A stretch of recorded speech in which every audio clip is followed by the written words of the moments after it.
اعوذ باللہ من الشیطان الرجیم بسم اللہ الرحمن الرحیم۔ اللہ تبارک و تعالیٰ کے نام سے شروع جو بڑا مہربان اور نہایت رحم کرنے والا ہے۔ پیارے دوستو، فرعون مصر کا بادشاہ بننے سے پہلے محنت اور مزدوری کیا کرتا تھا، پھر ایک دم اس پر قسمت مہربان ہوئی اور یہ مصر کا بادشاہ بن گیا۔ بادشاہ بننے کے بعد فرعون نے ایک عجیب و غریب خواب دیکھا، جس خواب نے اس کی دن اور رات کی نیند اڑا کر رکھ دی۔ اس ہیبت ناک خواب کو دیکھنے کے بعد فرعون کو اس بات کا پتہ چلا کہ اب اس کی حکومت تھوڑے ہی دن چلنے والی ہے اور اس کا سب کچھ اس سے چھین لیا جائے گا، اور فرعون کے ساتھ یہ سب کچھ کرنے والا ایک بچہ ہوگا جو بنی اسرائیل میں پیدا ہوگا۔ پیار دوستو، اس خواب کی تعبیر جاننے کے بعد فرعون مزید خوف زدہ ہو گیا اور اس نے اپنی سلطنت کو بچانے کے لیے مصر کے اندر یہ حکم جاری کر دیا کہ بنی اسرائیل میں جو بھی بچہ پیدا ہو اس کو قتل کر دیا جائے۔ چنانچہ اس طرح فرعون کا حکم پاتے ہی قبطیوں نے مصر کے اندر قتل و غارت شروع کر دی اور بے شمار بچوں کو قتل کرنا شروع کر دیا۔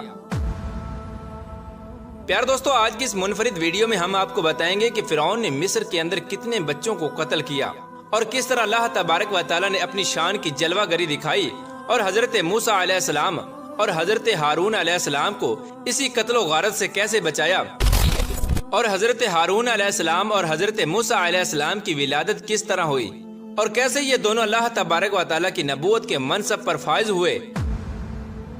پیار دوستو، فرعون کے بادشاہ بننے سے پہلے بنی اسرائیل کے لوگ حضرت یوسف علیہ السلام کے دین پر تھے اور وہ اللہ تبارک و تعالیٰ کی وحدانیت پر ایمان رکھتے تھے اور ایک خدا کی عبادت کیا کرتے تھے۔ جب فرعون مصر کا بادشاہ بنا تو فرعون نے خدائی کا دعویٰ کرنا چاہا۔ فرعون نے خدائی کا دعویٰ کرنے کے لیے مصر کے اندر درس و تدریس کا سلسلہ ختم کر دیا تاکہ لوگ آہستہ آہستہ دین سے دور ہو جائیں اور اللہ تبارک و تعالیٰ کو بھول کر مجھ کو خدا ماننے لگیں۔ چنانچہ فرعون کا حکم پاتے ہی پورے مصر کے اندر دین کا علم سیکھنے اور سکھانے پر پابندی عائد کر دی گئی اور آہستہ آہستہ لوگ جاہل ہونا شروع ہو گئے۔ اس طرح جب لوگ اپنی جہالت کی انتہا کو پہنچ گئے تو فرعون نے مصر کے اندر خدائی کا دعویٰ کر دیا۔ اگر کوئی شخص فرعون کو خدا ماننے سے انکار کر دیتا تو فرعون اس کو اس کے خاندان سمیت قتل کر دیتا۔ اس طرح جب فرعون کا ظلم و ستم حد سے بڑھنے لگا تو اللہ تبارک و تعالیٰ نے اپنے پیارے پیغمبر حضرت موسیٰ علیہ السلام کو بھیجنے کا ارادہ فرمایا۔ ایک دن فرعون اپنے محل کے اندر داخل ہوا اور چین کی نیند سو گیا۔ اس رات فرعون نے ایک عجیب و غریب خواب دیکھا جس خواب نے فرعون کی نیندوں کو اڑا کر رکھ دیا۔ اس خواب کی تعبیر جاننے پر فرعون کو بتایا گیا کہ اب اس کی حکومت صرف چند دن کی رہ گئی ہے اور کچھ ہی عرصے بعد اس کا سب کچھ تہس نہس ہو جائے گا اور اس کا سب کچھ اس سے چھین لیا جائے گا۔ نجومیوں نے فرعون کو بتایا کہ یہ سب کچھ کرنے والا انہی بنی اسرائیل میں سے ایک بچہ ہوگا جن بنی اسرائیل والوں پر تو ظلم و ستم کرتا ہے اور جن کو تو خدا نہ ماننے پر قتل کر دیتا ہے۔ فرعون نے نجومیوں کی جب یہ بات سنی تو فرعون کے ہوش اڑ گئے اور فرعون نے مصر کے اندر قتل و غارت شروع کر دی۔ اگر بنی اسرائیل کے گھر میں کوئی بھی بچہ پیدا ہوتا تو اس کو قتل کر دیا جاتا۔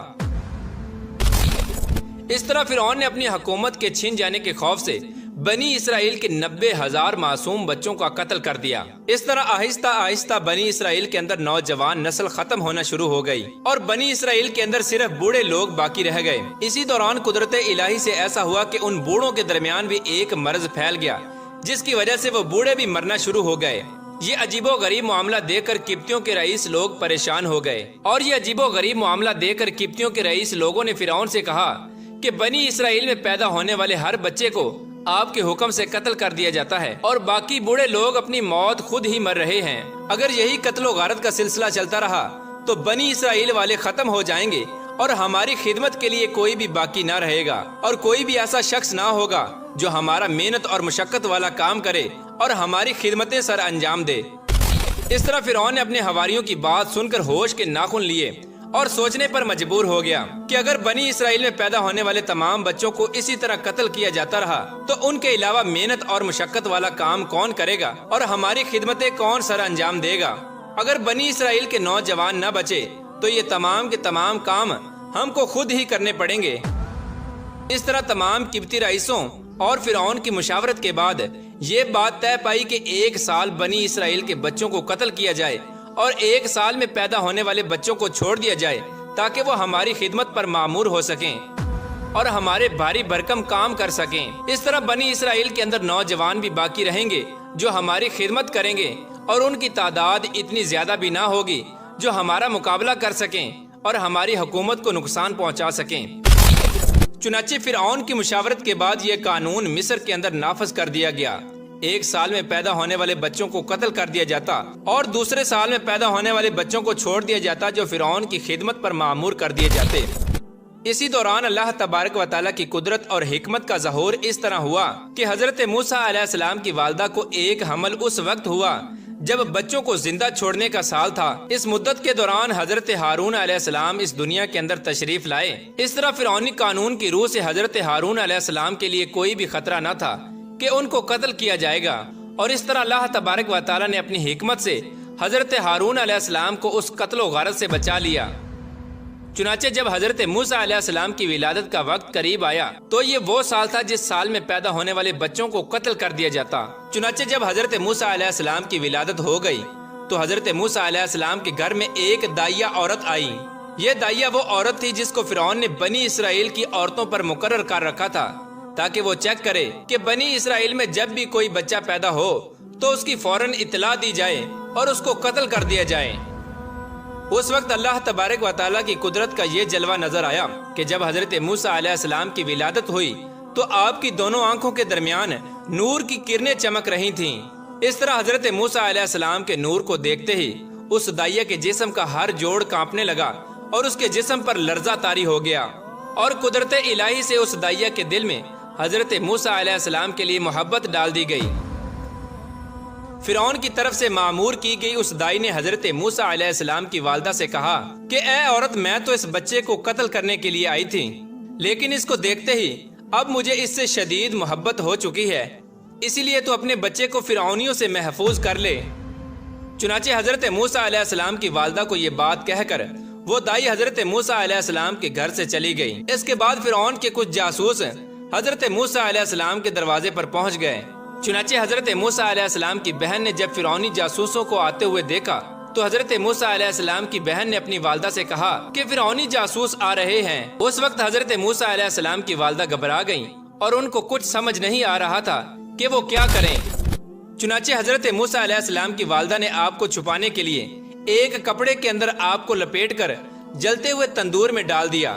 اس طرح جب فرعونی حضرت موسیٰ علیہ السلام کے گھر میں داخل ہوئے تو جلتے ہوئے تندور کی طرف توجہ نہ دی اور باقی تمام گھر چھان مارا اور کوئی بچہ نظر نہ آیا۔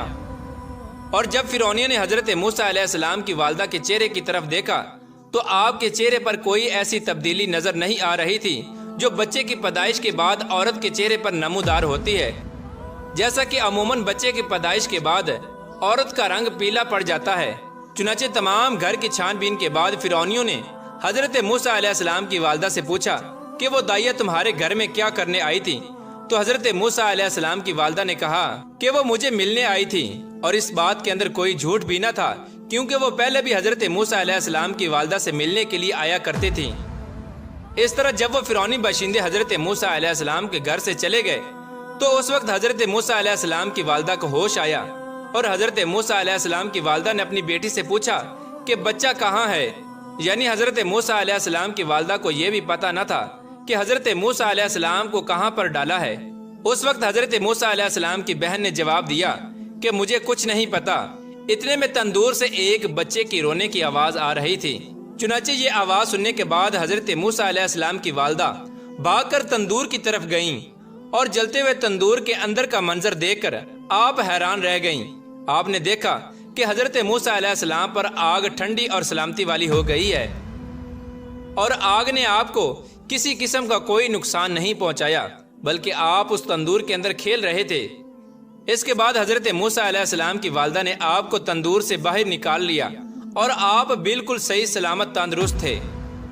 اس طرح اللہ تبارک و تعالیٰ نے اپنی شان کی جلوہ گری دکھائی اور ان دونوں بچوں کو فرعون کی قتل و غارت سے بچا لیا، اور یہ دونوں بچے بڑے ہو کر اللہ تبارک و تعالیٰ کے مقرب پیغمبر بنے۔ اللہ تبارک و تعالیٰ سے دعا ہے کہ اللہ تبارک و تعالیٰ ہر وقت اپنی فرما برداری میں زندگی گزارنے کی توفیق عطا فرمائے، اور اپنے پیارے حبیب حضرت محمد مصطفیٰ صلی اللہ تعالیٰ علیہ وآلہ وسلم کی محبت کے اندر جینا مرنا نصیب فرمائے۔